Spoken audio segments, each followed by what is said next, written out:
Hello. As you can see, I am a patient with a Digit Widget attached to my hand. I decided to make this little tutorial video because when you search the internet for Digit Widget tutorials, you will find tutorials for healthcare providers, but you won't find tutorials for patients. And I thought, if you are a patient who is on the verge of having a Digit Widget installed on your hand, you might like to be able to watch a video like this so you can know what to expect and how to deal with it. So, when you go home from your hand surgery, this is going to be already installed. There will be some, gauze or bandage right around here because this will be a fresh wound.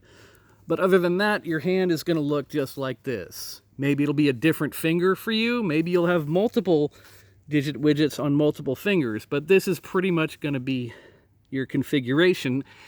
And you more than likely won't be removing the Digit Widget until you go see your hand surgeon for a follow-up appointment the next day. So that's why I'm starting with the Digit Widget in place. And obviously your hand surgeon is going to teach you how to remove it, but here's how we do this. Just because, you're going to be having to do it on your own quite a bit. This tool comes with your Digit Widget kit, and you use it to remove these here rubber bands. Just a lot easier for me to do this when I'm not videotaping. Hook that in there, and you're taking off one rubber band. And if you lose that tool, not to worry, a paper clip will do the job just as well. So now there's no more torque being applied to your finger. And here's where it gets kind of interesting. You might or might not need this Velcro strap to be over the piece of Velcro that's attaching this lever to your hand, because this Velcro is very strong. I like to have that strap on there, but like I said, it'll stay on there even without the strap. So here's where it gets interesting, because obviously you've got a couple of metal pins going all the way through your finger bone, and if you just pull this off, well, that's going to cause you a little bit of apprehension, because if you just yank this off, obviously your fear is going to be that you're applying torque to the metal pins that are going through your finger bone. Fortunately for us, the attachment point is designed to snap off rather easily and with minimal torque. But what you really want to do is brace your finger against something. Could be, in this case, I'm using my left hand, but you can also brace your finger against an object so that when you pull on this lever, the torque is only being applied to the attachment point and not to the metal pins going through your skeleton. So, yeah, look at how easily it comes off. See that? Not painful. And then we can take this bad boy right off. And here's a little pro tip for you.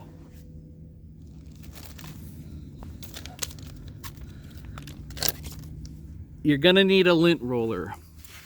I have a cat who has white fur, and I spend a lot of time at the dog park. So this thing is gonna get a lot of lint on it. Lint roller is good to have. So now let's look at doing the reverse. You took the thing off, you washed your hands, you took a shower, whatever. We want to put it back on. You'll notice the writing is upside down. And we come around here.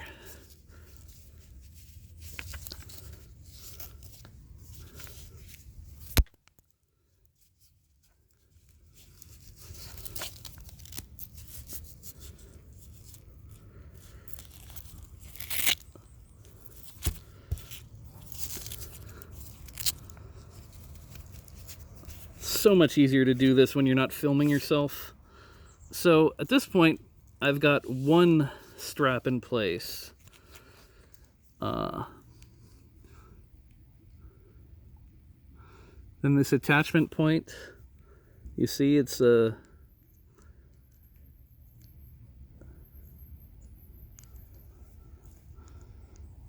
snaps on rather easily. There we go. Now, where you position this piece of Velcro is going to depend on your situation. For a while, I was in the habit of having mine kind of like over here-ish, but that was causing torque to pull my finger off to the side. So what I've arrived at, with my doctor's approval, of course, is I'm putting that piece of Velcro further towards the center of my hand so that the torque is coming this way and not pulling the finger out that way. So we've got this here, and now you'll notice, as I said, I only put one strap on. So now the other strap comes around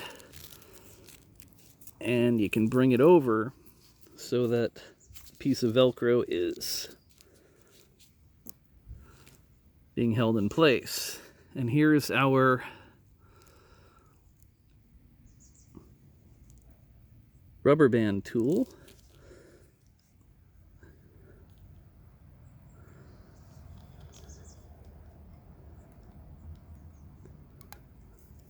Boom. And again, if you don't happen to have the rubber band tool handy, you can use a paper clip.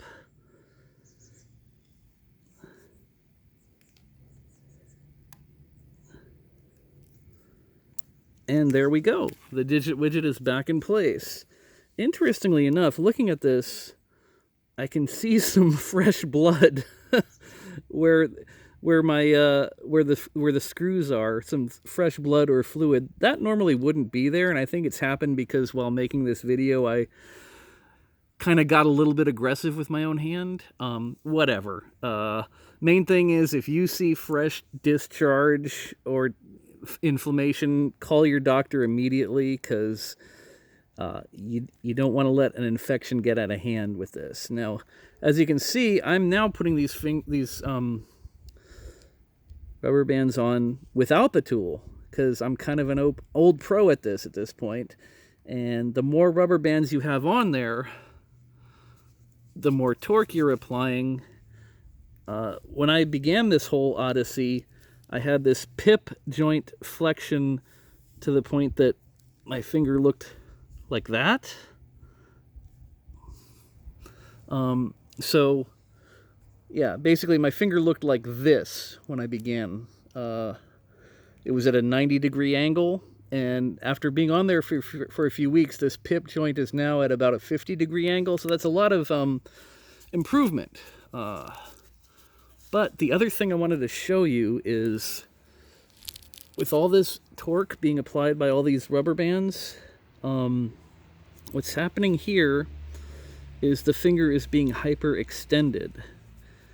You see how my other fingers are able to form a flat plane, but this one is being pulled backwards, and that's not so great because it means there's torque being applied to this, which I believe is the MCP joint, and any torque being applied to the MCP joint is being lost. What we want is torque applied here to the pip joint so that this angle is getting straightened out. If that's the case with you, where's my, oh, here it is, my metacarpal strap. Your doctor might or might not give you one of these. It's a metacarpal strap.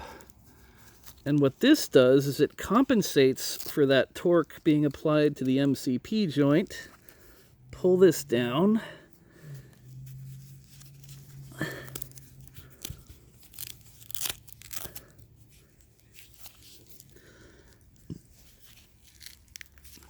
And so now, as you can see, the pinky finger is able to lay flat.